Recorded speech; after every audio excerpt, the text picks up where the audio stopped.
Model എക്സാമിന് വേണ്ടി പഠിക്കുമ്പോൾ എല്ലാ വിദ്യാർത്ഥികളും നിർബന്ധമായിട്ടും ചെയ്തിരിക്കേണ്ട ഒരു കാര്യം, അത് പറയാൻ വേണ്ടി മാത്രമാണ് ഈ കാണുന്ന വീഡിയോ നിങ്ങൾക്ക് കൊണ്ട് ചെയ്യുന്നത്. എല്ലാവർക്കും അറിയാമായിരിക്കും 17-ാം തീയതിയാണ് നിങ്ങളുടെ മോഡൽ എക്സാം ആരംഭിക്കാൻ വേണ്ടി പോകുന്നത്. ചുരുങ്ങിയ ഗ്യാപ്പിൽ നിങ്ങളുടെ മെയിൻ എക്സാം വരുന്നതായിരിക്കും. സോ ഈ കാണുന്ന സമയങ്ങളിൽ നിങ്ങൾ എങ്ങനെ പ്രിപ്പയർ ചെയ്യണം, പ്രിപ്പയർ ചെയ്യുന്നത് കൃത്യമായിട്ട് എങ്ങനെയാണ് എഫക്റ്റീവായിട്ട് മാറ്റാൻ വേണ്ടി സാധിക്കുക എന്നാണ് ഈ ഒരു വീഡിയോയിൽ പറയുക. മക്കളെ ശ്രദ്ധിക്കല്ലാവരും.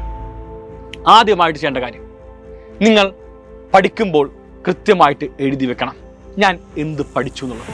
അപ്പോൾ ചോദിക്കും എങ്ങനെയാണ് എഴുതി വെക്കേണ്ടത്? ഫോർ എക്സാമ്പിൾ നിങ്ങൾ മാത്സ് എടുക്കുക. മാത്സിന്റെ എല്ലാ ചാപ്റ്റേഴ്സും നിങ്ങൾ ലിസ്റ്റ് ഔട്ട് ചെയ്യുക. +1 പറയുകയാണെങ്കിൽ +1 സെറ്റ്സ് മുതൽ നിങ്ങൾ അവസാന പാഠമായിട്ടുള്ള പ്രോബിലിറ്റി വരെ ലിസ്റ്റ് ഔട്ട് ചെയ്യുക. ഫസ്റ്റ് കോളത്തിൽ ഇവിടെ കാണുന്ന പോലെ. രണ്ടാമത്തെ കോളമായിട്ട് നിങ്ങൾ നിർബന്ധമായിട്ടും എഴുതേണ്ടത് ചാപ്റ്റർ റിവിഷൻ. നിങ്ങൾ ആ കാണുന്ന ചാപ്റ്റർ 1 ഷോട്ട് റിവിഷൻ കണ്ട് കംപ്ലീറ്റ് റിവൈസ് ചെയ്ത് ഉറപ്പുവരുത്തണം. നിർബന്ധമായിട്ടും ചെയ്തിരിക്കണം. കാരണം എല്ലാ കോൺസെപ്റ്റ് നിങ്ങൾ അതിവേഗം തന്നെ പഠിച്ചിരിക്കണം. കോൺസെപ്റ്റ് മാത്രമല്ല, കുറച്ച് ചോദ്യങ്ങൾ പഠിച്ചിരിക്കണം. ഇതിന് പുറമെ സെക്കൻഡ് കോളം എല്ലാവർക്കും മനസ്സിലായി കഴിഞ്ഞു. തേർഡ് കോളത്തിൽ പോകുമ്പോൾ തേർഡ് കോളത്തിൽ നിർബന്ധമായിട്ട് ചെയ്യേണ്ട കാര്യമാണ് PYQs. ഈ കാണുന്ന PYQ ചെയ്തോ ചെയ്തില്ല എന്ന് നിങ്ങൾ ഉറപ്പുവരുത്തണം. ശരിയാണ്, എക്സാം പാറ്റേൺ മാറുന്നുണ്ട്, എല്ലാം തന്നെ ശരിയാണെങ്കിൽ തന്നെയും PYQ ചെയ്യുന്നത് ഒരു അനിവാര്യമായ ഘടകം തന്നെയാണ്. സോ PYQ ചെയ്യുന്നതോടൊപ്പം തന്നെ അത് ഗംഭീരമായിട്ട് മനസ്സിലാക്കാൻ വേണ്ടി സാധിച്ചു. പണ്ടത്തെ ക്വസ്റ്റ്യൻസ് നമ്മളെല്ലാം പഠിച്ചു കഴിഞ്ഞു. ചോദ്യം വരും, ഇനി എന്ത്? അതാണ് നമ്മുടെ last column, NCERT questions.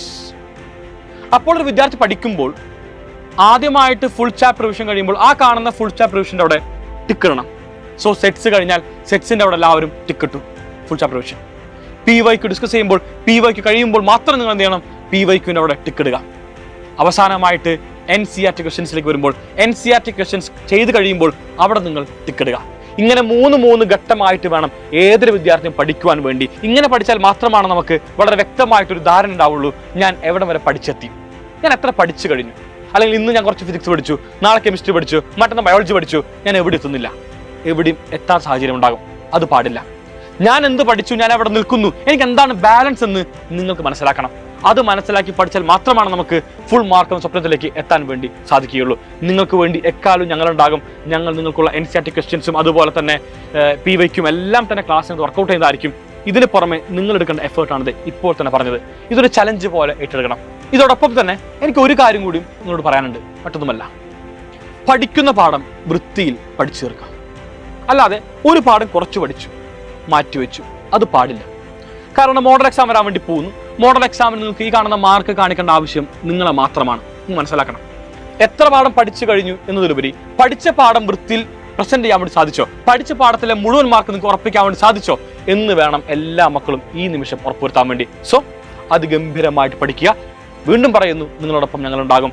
10 days study ചലഞ്ചിലെ എല്ലാ ലൈവും കാണുക. നമ്മൾ ഈ കാണുന്ന 10 ദിവസം കൊണ്ട് +1 +2 കംപ്ലീറ്റ് പാഠം പഠിച്ചു തീർക്കുന്നതായിരിക്കും പറഞ്ഞുകൊണ്ട് വൈൻഡപ്പ് ചെയ്യുന്നു guys. So bye. Thank you all. Signing off Afnas from Xylem Learning.